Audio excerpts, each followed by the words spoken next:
Juliano, boa tarde. Obrigado pela sua presença Obrigado. aqui, Everton. Boa tarde. Eu aproveitar que estamos só entre nós aqui, a gente tem uma amizade bastante longa, né? Sim, De outros canais, né? Que não era a política, né? é boa memória, né? Lá desde 2005, 2005.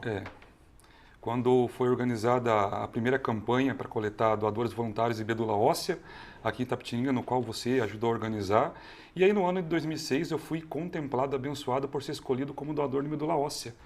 O slogan daquela campanha era 1 em 1 milhão, Um né? em um A milhão. chance era de 1 em 1 milhão achar um doador compatível. Hoje diminuiu bastante, né? Porque aumentou o número de cadastrados, né? Mas ainda assim a quantidade de cadastrados é pouca aqui no Brasil. Mas eu imagino que hoje deve estar algo em torno de 1 a 500 mil, a meio milhão, para conseguir um doador compatível de medula óssea, não aparentado, né? Fora da família, que foi o meu caso. Mas um raio cai 2 vezes no mesmo lugar, né, Juliano? Sim, sim. Eu fui chamado novamente depois que eu doei. Eu acho que foi depois de uns 4 ou 5 anos, só que infelizmente a pessoa que iria receber, ela não conseguiu vencer a luta contra o câncer e acabou falecendo. Né? Mas poderia ter sido 2 vezes, mas foi uma vez, e uma vez que eu salvei uma vida. Muito bom. Importante isso, né? Muito importante. Acho que é transformador, né? Na minha vida foi bastante, porque eu estava numa transição ali, saindo da adolescência, né, para a fase adulta, com 18 anos, que foi o período que eu fiz a doação. Eu estava servindo tiro de guerra ainda, mas foi muito legal. Foi uma experiência muito boa na minha vida. Muito bom. E eu, da minha parte também, porque eu acho que a gente fez uma campanha bonita, né? Naquela época foi, né? Estava envolvido lá você, o Eduardo Negrão, o Sandro, o grande Sandro Rocha, né? Nosso amigo Sandro. Tava na Boticari, né? Sim. Então, se não fosse a iniciativa de vocês, talvez, né, a gente não teria conseguido participar e se tornar um doador voluntário. Verdade. E se tudo isso sobrou a possibilidade de salvar uma vida, já valeu a pena, né? Sim, sim. Aquele momento foi muito importante porque eu já tinha essa afirmação da participação política na minha vida. Afinal, eu comecei a militar politicamente com 13 anos de idade, no ano 2000, quando nós tivemos quando eu tive aqui a minha participação na eleição municipal do ano 2000, onde nós tivemos naquela época a chapa do Geraldo Macedo, candidato a prefeito. Foi nesse ano que eu comecei a participar da minha militância política. Você tinha 13 anos de idade? Tinha 13 anos de idade.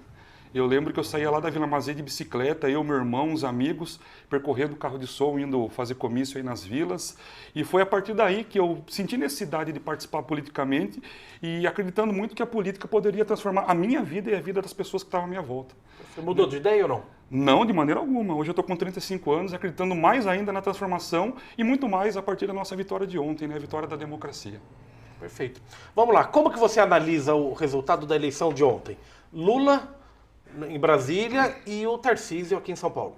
Olha, falando primeiramente a nível nacional, né, por conta da nossa vitória, eu, assim, durante um tempo agora no período de campanha do segundo turno, eu acreditava que o Lula fosse ter uma diferença maior, né, no resultado final das eleições. Eu acho que foram 2 milhões de diferença, né? É isso? Quase isso, né? Quase isso, né? Não chegou a 2. Só que eu percebi que o avanço das notícias falsas, das fake news, a história de banheiro unissex, liberação das drogas, do aborto, elas avançaram mais. Então eu acredito que isso fez com que diminuiu mesmo a quantidade, esse percentual de voto, né? Avançou muito a propagação de fake news via WhatsApp, via Facebook, e muita gente estava com medo de votar. E uma das outras coisas que eu percebi bastante foi a opressão por parte do sistema patronal, né, de muitas empresas, de muitos comércios, principalmente aqui no estado de São Paulo, e aí eu já avanço para a questão estadual. Por que eu acho que o Haddad perdeu aqui em São Paulo e por que o Tarcísio venceu? O interior de São Paulo ele foi um fator que foi decisivo. A gente vê pelo mapa eleitoral. O Haddad ele venceu na região da Grande São Paulo e perdeu no interior. Eu falo porque eu tenho amizade, conheço muitas pessoas que são trabalhadoras rurais, que trabalham aí nas empresas, nas fábricas, nas indústrias de monocultura, cana-de-açúcar, de soja, de milho, e que relataram situações de opressão. Inclusive na minha família, né? O meu irmão, ele me relatou bastante, tem muito áudio aqui no meu celular, lá da empresa onde ele trabalha, e o chefe do setor dele falou para ele e para todos que estavam lá que se votasse no Lula ele ficasse sabendo, poderia levar a carteira de trabalho para dar baixa. Inclusive ele postou isso na rede social dele, né, esse chefe lá, e como meu irmão ele trabalha por Safra, né, e eu não preciso nem falar a empresa que ele trabalha aqui, mas uma empresa produtora de derivados da cana-de-açúcar, ele já falou que o ano que vem meu irmão não tem mais trabalho garantido lá. Só que o meu irmão não votou, porque o meu irmão ele teve preso durante 2 anos e meio, e pessoa que cumpriu pena e que responde liberdade condicional, ela não pode votar. Mas meu irmão ele tinha a opção dele, né? Porque ele sabe que o candidato que foi eleito ontem, o Lula do Partido dos Trabalhadores, é o candidato que mais trabalha para a população e para o mais pobre, para o mais humilde, né? Então a gente acredita na esperança, né? Na mudança, a gente precisa muito deixar esse ódio para trás, essa intolerância para trás, e a gente precisa ter mais esperança do futuro de um Brasil. O Daniel falou em bolsonarismo, né? Sabe a ótica política, existe uma ideologia chamada bolsonarismo? Porque quando a gente fala de aborto, de anticorrupção, de o kit da educação, isso não forma uma ideologia, né? O que eu acredito que existe mesmo esses 2 perfis, como você falou, Daniel, né? Isso. Do cara que é de direita, né? Porque o cara que ele é personalista de direita, como por exemplo o nosso camarada Alckmin. O camarada Alckmin, que companheiro, é vice, companheiro Alckmin. O companheiro Alckmin, ele representa muito essa direita, esse centro, que eu vejo como um perfil de direita. E o bolsonarista, ele se criou, né, nesse governo do Bolsonaro e na campanha da primeira eleição dele. Que são essas pessoas que elas reproduzem tudo aquilo que é encaminhado, como a questão do aborto, da liberação das drogas, que tem esse perfil bolsonarista. Eu acho que todos nós que estudamos em escola pública, nós viemos de uma educação fragmentada, foi muito fragmentada a nossa educação. A nossa formação, principalmente a formação política, porque a educação, ela tem que trabalhar e articular os conteúdos, mas ela tem que trazer para a sala de aula uma formação política, no sentido de trabalhar na consciência do aluno, essa consciência política de participação como cidadão, de política pública, por exemplo. Então, eu acredito que teve, assim, na formação política brasileira, e pegando a história da educação brasileira, uma fragmentação muito grande. Teve alunos e discentes que saíram da educação básica e eles conseguiram aproveitar fragmentos de professores que conseguiram trazer à tona ideários que trouxessem, por exemplo, o Paulo Freire dentro da nossa educação, no sentido de entender que a educação ela é emancipadora, ela é libertadora. Já outras pessoas não conseguiram entender isso. Elas tiveram uma formação fragmentada na escola, mas acabaram que daí tiveram apoio muito mais das igrejas evangélicas, igrejas católicas, que acabaram trazendo muito desse perfil. Eu percebi agora, eu sou católico, participo de uma comunidade, que é a comunidade lá da Vila Mazia, São Francisco de Assis, e dentro da Igreja Católica eu percebi que tinha muito esse perfil bolsonarista, de pessoas que acreditavam na tal da mamadeira de piroca, banheiro unissex, a liberação das drogas, a questão do aborto. Mas dentro da Igreja Católica tem pessoas que já vão mais para aquilo que Jesus Cristo, que o Evangelho nos traz, que é a questão da libertação a partir do Evangelho. Essas questões dos valores comportamentais aí, do aborto, da liberação das drogas, trazer isso para o debate eleitoral, isso aí não é simplesmente uma coisa de marqueteiro? Porque assim, o aborto... Desperta paixões, né? Então eu acho que acaba tirando do foco principal, né? Isso, porque isso é política pública. Quem vai decidir isso? Por isso é a gestante com o companheiro dela. Se for rico, vai fazer aborto numa clínica particular. Se for pobre, vai fazer tomando remédio que vende clandestino. Eu acho que é essa ótica, Fábio, desculpa atrapalhar você, que a gente precisa trazer para a discussão. Que é o que vai acabar acontecendo lá na frente.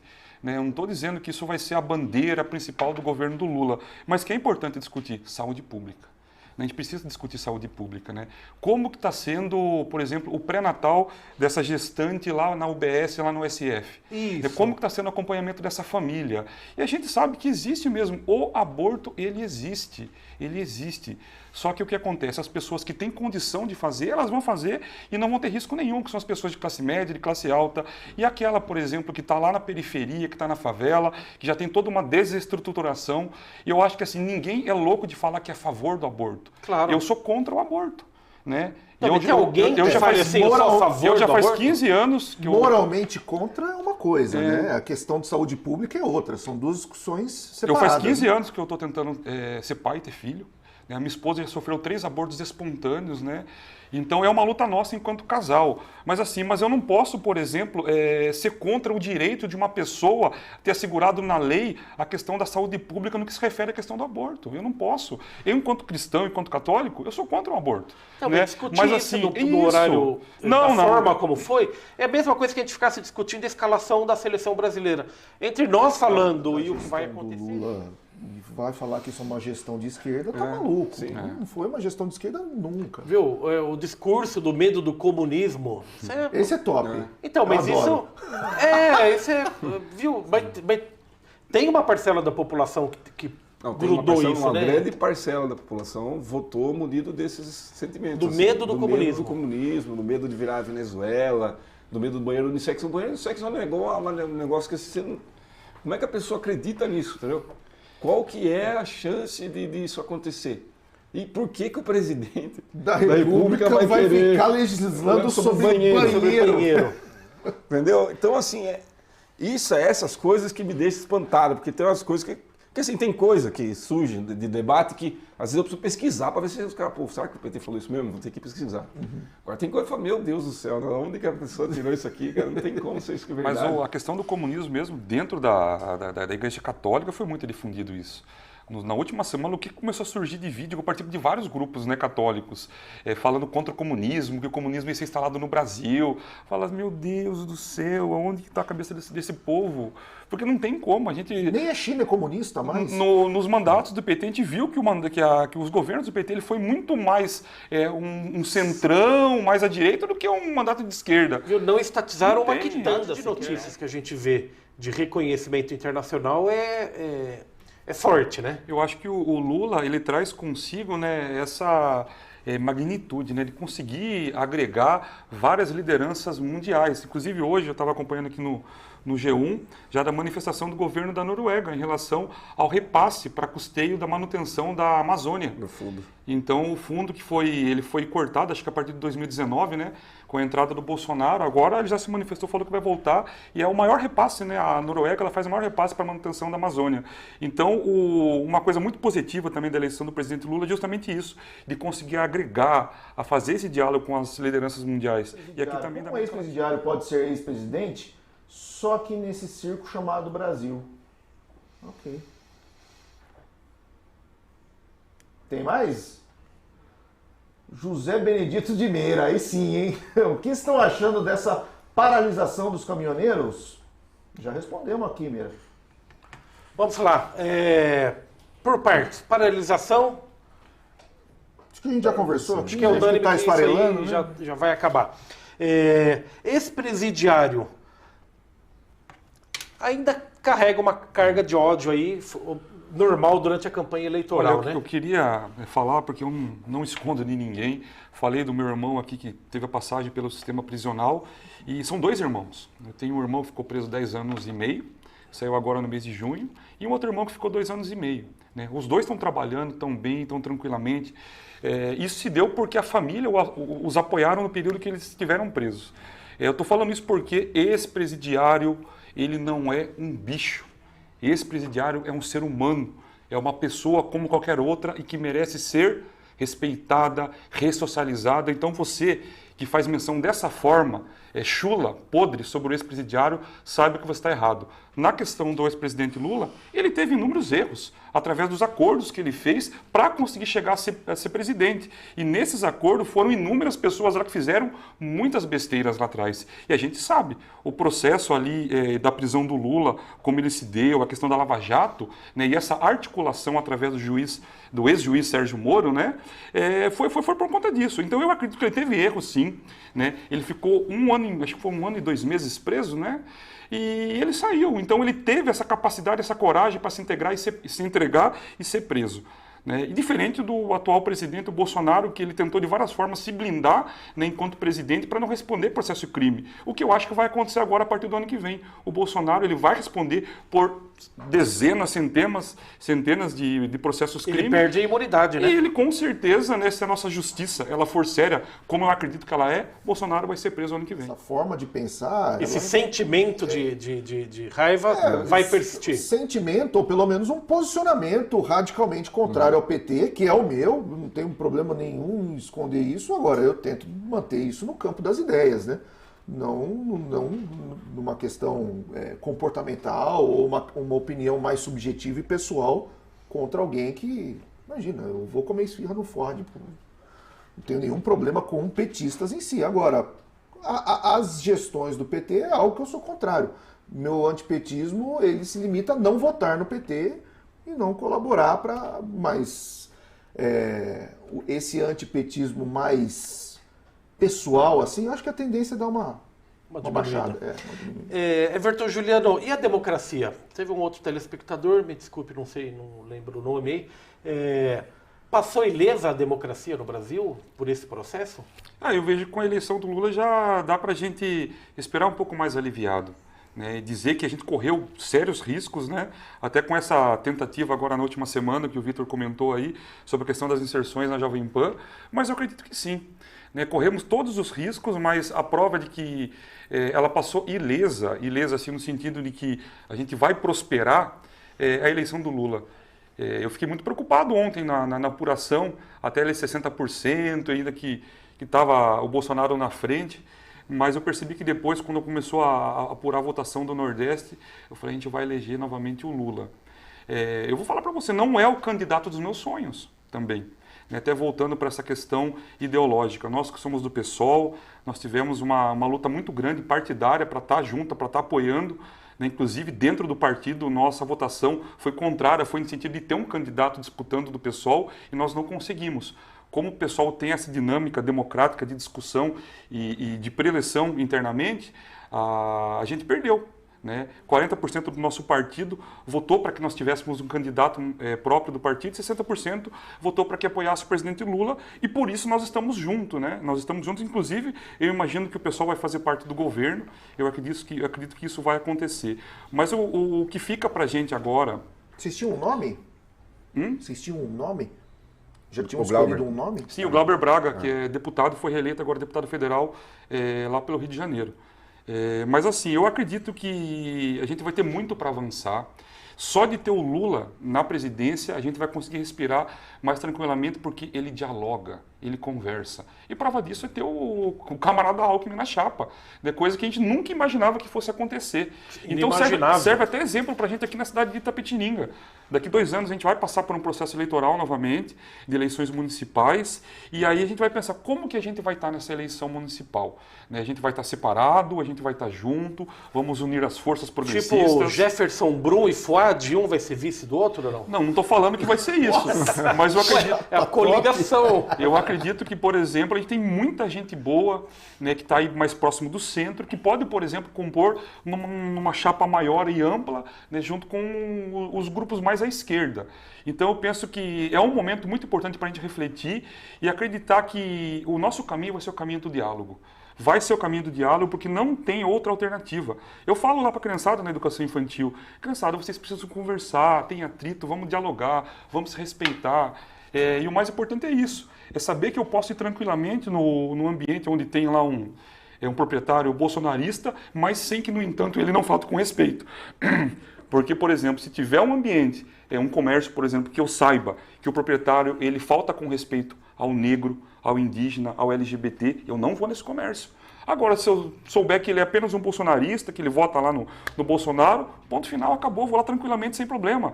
Né? O Daniel falou do exemplo aqui dele no Fuad, sem problema. O que a gente não pode fazer é faltar com respeito com as pessoas. Perfeito. Coisa que o Bolsonaro ele fez muito nesses 4 anos. É a questão colocada ódio, pelo telespectador, que é a questão da tolerância e intolerância. A gente diverge e tudo bem, a gente não precisa ser inimigo. Sim. A gente pode se tolerar, pode conversar e até... É como você falar, porque a democracia venceu o ódio. Declaração utópica, subjetiva, né? O ódio permanece aí. A democracia venceu a possibilidade de uma ditadura, a democracia venceu as crises, as possíveis crises institucionais. A democracia venceu o ódio. O amor venceu. A gente não está preocupado com o amor. Quem votou no Lula está preocupado com todo mundo no Brasil ter café da manhã, almoço e janta, pô. Aí eu acho que a gente é mais objetivo, mais pragmático e realmente preocupado com a boa gestão do país. Mas eu acho que nessa metáfora, Daniel, É uma metáfora, né? A gente precisa pensar por isso. A democracia, ela venceu o ódio, esse ódio que estava instalado no coração do presidente da República. Da intolerância. Da intolerância, porque as falas dele, essa fala, uma das últimas que mais me chocou, né? Eu sou professor de criança, eu trabalho com a primeira infância, trabalho com crianças na pré-adolescência. Ele chegar a falar com a maior naturalidade daquela situação das meninas da Venezuela, sabe, foi uma coisa assim que ficou muito, me deu um negócio aqui no estômago, começou a borbulhar, me deu uma ânsia de vômito, sabe? Ver uma pessoa, um presidente da República do Brasil, chegar e falar isso e afirmar daquela forma, sabe? Pintou um clima, a gente sabe que a gente não sabe o que aconteceu lá, mas a forma como ele tratou essa situação, uma das de todas que ele já falou nesses mais aí de 30 anos de vida pública dele. Então, quando a gente fala assim, democracia venceu o ódio, a democracia venceu o ódio. Porque esse ódio que estava instalado, está ainda instalado no coração do presidente da República, que chega ontem lá e declarar e apertar a mão do Lula e de parabenizar ele pela conquista. Então a gente não pode ter isso como natural, esse ódio, essa intolerância, essa capacidade de menosprezar a dor do outro, as minorias.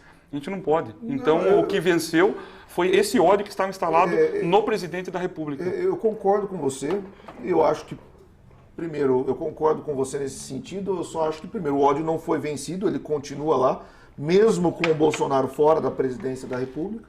E outra que o que se vence ódio não é o sistema de gestão do país, não é o sistema político, democracia.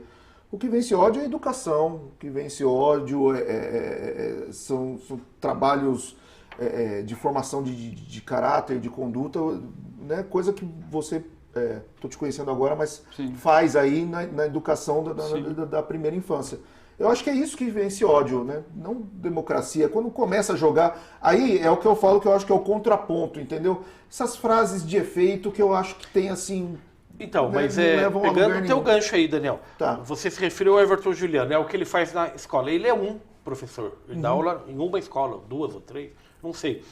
Quando você vira um presidente da República ou governador do estado, você pode fazer isso através de política pública. A ferramenta que se vence o ódio não é democracia. O que se vence o ódio é educação, é ação social, são esses aspectos. Quanto ao Bolsonaro ser um disseminador de ódio ou de intolerância e tal, não sei o quê, fica impossível de se negar, né? Você pode relevar isso em nome de outras pautas que ele defende, agora falar que ele não faz isso é complicado. Certo. Vitor, e a democracia? Mas é o jeitão passou dele. Risco, não? É o jeitão dele. É o que falam os defensores. Antes de passar para o Vitor, só para finalizar aqui, que me veio uma coisa na cabeça, que eu sempre falo também nas minhas redes sociais, eu, enquanto professor, eu sou uma referência para os meus alunos, né? Para a família dos meus alunos. Eu sei que eu sou uma referência. Muitas crianças da escola onde eu trabalho, eu sou a única referência. Porque tem uma família desestruturada, às vezes o pai não está presente, ou porque o pai é usuário de drogas, ou porque o pai está preso, ou porque o pai não é presente, a família não é presente. Eu sou a referência, eu sei disso. Então, o que eu faço enquanto professor reverbera ali para as crianças, para as famílias. É um exemplo que a gente pode usar para o presidente da República. O que ele faz reverbera para toda uma nação. E quando ele usa os jargões que ele usou, Deus, pátria e família, ele avança muito mais no coração das pessoas que já estão fragilizadas pela falta de educação, pela falta de saúde, pela falta de saneamento básico, né? Então, a gente é muito responsável por aquilo que a gente fala, sabe? Então, a gente não pode sair falando besteira. Então, eu penso que esse ódio agora ele vai continuar, com certeza, no coração dos bolsonaristas, mas a gente sente que vai ser menos incentivado. Vai ser menos incentivado e menos intenso como for. Everton Juliano, o tempo voa aí. Ontem, o Alexandre de Moraes deu um telefonema para o Lula, para o Bolsonaro, para o presidente do Senado, que inclusive fez junto lá o resultado oficial. Só entre nós aqui, o que o Xandão falou para o Bolsonaro? Eu não sei o que ele falou para o Bolsonaro. Como será que foi essa conversa? Ah, não sei. Ele precisava fazer isso, né? Para quebrar um pouco desse gelo, porque ele foi tão achincalhado aí nesses últimos 4 anos. Eu acho que não é nem quebrar gelo, é obrigação institucional. Não, sim, tem essa obrigação institucional, mas eu acho que ele deveria ter feito isso mesmo. E o Bolsonaro, logo depois do término do encerramento da apuração, ele já deveria ter reconhecido.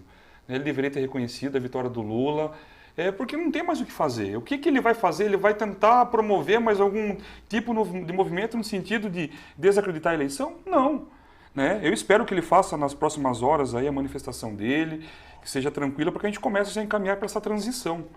Mas o Alexandre de Moraes, o presidente do TSE, conduziu muito bem as eleições, né? E levou tudo nas costas, né? Levou tudo nas costas. Então, eu acredito que assim, muito do que a gente conseguiu de segurança nessa eleição foi por conta do trabalho de estar à frente mesmo ali do TSE. Então, ele fez um trabalho excepcional. Firme. Que é normal, eu já esperava. Achei que era muito difícil, achei que a votação do Haddad, até se para pensar, foi uma ótima votação, dado o contexto aí que... Os números se assemelham impressionantemente. O Bolsonaro aqui teve 67,26% e o Tarcísio 67,79%. Né? E o Lula teve aqui 32,74% e o Haddad 32,31%. Quer dizer, são números idênticos. Ó, a gente tem até na tela lá. É uma diferença do Haddad para o Lula de 2 mil votos. O Lula teve 28 mil e pouquinho, o Haddad teve 26 mil e alguma coisa. Isso aqui em Itapê. Itapê, é. Aqui na cidade de Itapetininga. Isso quer dizer que de cada 10 itapetininganos, praticamente 7 votaram no Tarcísio. Isso. Essa é a proporção, igualmente no Bolsonaro. Então, essa é a proporção para as pessoas entenderem. De cada 10, 7 para 3. Isso significa, Everton Juliano, você comentou logo no começo sobre a sua atividade política, que o reflexo agora, na próxima campanha para vereador e para prefeito, o pensamento da população, então, é conservador ou não? Sim. O candidato, a pessoa que quiser ser candidata a vereadora vai ter que saber desses números aqui. E eu acho legal porque a gente avançou, né? A gente nunca teve uma votação assim para a esquerda, né? Ou assim para esse grupo progressista, né? Dessa envergadura de 32% aqui em Itapetininga. Foi uma boa votação. É lógico, a gente vai precisar pensar muito como que vai ser encaminhado esse processo eleitoral daqui a 2 anos. O que nós temos de compromisso internamente dentro do nosso partido é de continuar esse trabalho de base, trabalho nas periferias, com os movimentos sociais, que nós precisamos trabalhar a conscientização dessa população, no sentido da consciência de classe. O pessoal vai lançar candidato a prefeito ou não? A gente nem pensou em nada ainda, né? Porque... fale a verdade, vai, Juliano. Não. Vai! A gente já tem informação de bastidor aí. A gente vai... Né, Vitor? Eu já fui candidato a prefeito 2 vezes? 2 vezes, 2 deputado federal. E vai ficar por aí só mesmo. Você vai assinar a ficha no pessoal hoje, Daniel? O Daniel vai ser o nosso candidato. Calma. Então olha para aquela câmera lá e fala, eu não. Eu não, socorro. Mas o que surgiu nos últimos anos aí foram lideranças, né? A própria doutora Calu é uma grande liderança nossa municipal, regional, né? Parabenizo ela pela votação dela pela coletiva plural, né? Junto com os demais camaradas lá do PT. É uma grande liderança. Então a gente vai ter que sentar e conversar para ver aonde vai se encontrar o PT, o PSOL, o PSB, né? Que tem como liderança aqui na cidade o Milton Neri, entre outros partidos, né? O PCdoB, o PV, a Rede de Sustentabilidade. Mas a gente precisa estar junto, né? Formar aí vamos dizer assim, um bloco de coalizão e para ver como que a gente consegue disputar, até porque a situação, né, e o MDB, com o Jefferson Brum e com o apoio da ex-prefeita e deputada federal Simone Marchetto, eles vão vir muito forte. Que eu estava lendo aqui. Ney Dias Machado, vocês só levaram esquerdistas hoje aqui, pronto. Mas é que é o seguinte, viu, Ney, ele tá... né, Juliano? Você falar que o Alexandre de Moraes fez um bom serviço no TSE, ele teve um lado, ou seja, o lado da esquerda. Concorda? Não concordo. Eu acho que ele fez o que tinha que fazer, ele tinha que se impor mesmo, que se ele deixasse, né, a tropa toda passar e do bolsonarismo, a gente poderia perder esse time e aí, de fato, a nossa democracia ela estaria acabada. Ele fez o que tinha que fazer mesmo. Perfeito. Ney, sobre a parte dos convidados, na verdade eu posso dizer o seguinte, aqui a gente sempre recebeu gente, repito, porque isso é um valor muito caro para nós aqui da imprensa. Ele está me chamando de esquerdista ou nem? É isso? Eu acho que ele te chamou de opositor aí. Mas não encontramos ninguém alinhado ao presidente Bolsonaro que quisesse vir participar da nossa bancada hoje, tá? Eu acho compreensível, pós-eleição. Time que perde, no dia seguinte tá tudo bravo, né, Vitor? E até falar no rádio não aparece a olheira, assim, né, marca de choro e tal. Agora na televisão aparece. E eu nem preciso entender que ser crítico ao presidente Bolsonaro não faz de mim um esquerdista. Simplesmente alguém que não é cego e consegue detectar todas as falhas que houveram no governo, né? Isso não faz de mim um eleitor do Lula, nem nada disso. Precisamos de mulheres negras na próxima eleição, é o recado da Fernanda Silva. Com certeza, Fernanda. E faço um apelo aqui à dificuldade de trazer mulheres para compor essa bancada. E é uma orientação nossa, né, Fabrício, que está na produção aí, a dificuldade de mulheres na política. No pessoal tem mulheres ativas na política? Tem. Na verdade não tem tantas mulheres, mas tem uma aqui que eu gosto muito sempre de lembrar, que é a Dona Sônia. A Dona Sônia já está no partido conosco há uns 10 anos. Ela está antes, né? Ela chegou primeiro que a gente. E a Dona Sônia, ela é uma senhora que ela tem...